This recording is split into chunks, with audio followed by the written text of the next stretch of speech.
nafuu dhufa nurraan oolu kutan gafa kormee yakutataan oolu beekan dhufa nafuu dhufa nurraan oolu kutan gafa kormee yakutataan oolu laalee laalee dhuma arbadhooftu tufa booyan kuufee tan tufa tufa laalee laalee dhuma arbadhooftu tufa booyan kuufee tan tufa tufa Oko jadi me kan sirra ko kabun arga Oko jadi me kan sirra ko kabun arga Oko jadi me kan sirra ko kabun arga Oko jadi me kan sirra ko kabun arga Harga tafushani jadi me kan sirra ko kabun arga Oko jadi me kan sirra ko kabun arga Garam jarati jadi me kan sirra ko kabun arga Oko jadi me kan sirra ko kabun arga Me kan tusakani nadi me kan sirra ko kabun arga Oko jadi me kan sirra ko Amanda tabi jadi me kan sirra ko kabun arga jadi me kan sirra ko kabun arga Horin mako yo jette ayo dingalaban mahadis dabde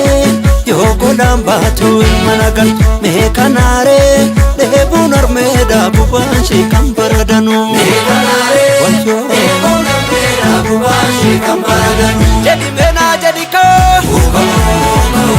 kanne hajanu Panne karara Mawira nulolu Satti gadara Kankunni sadatu Dagutu sanyara Beye sadagatu Bintanu kanara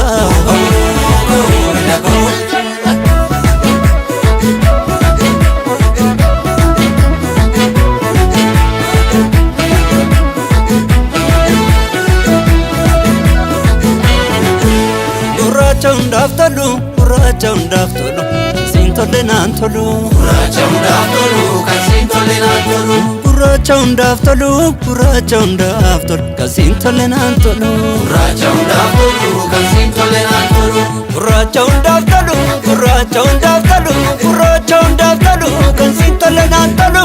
Raja undaf tolu, kan sintole nan tolu. Raja undaf tolu, raja undaf tolu, raja undaf tolu, kan sintole nan tolu.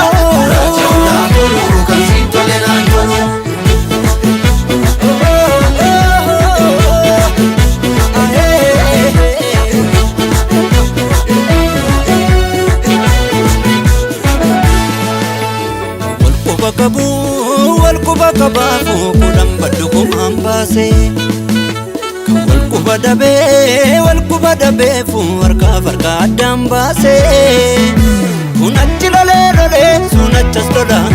fiten kubarra jitte armatti kuba fidde fiten kubarra jitte armatti kuba fidde kunatti lole sunachas lola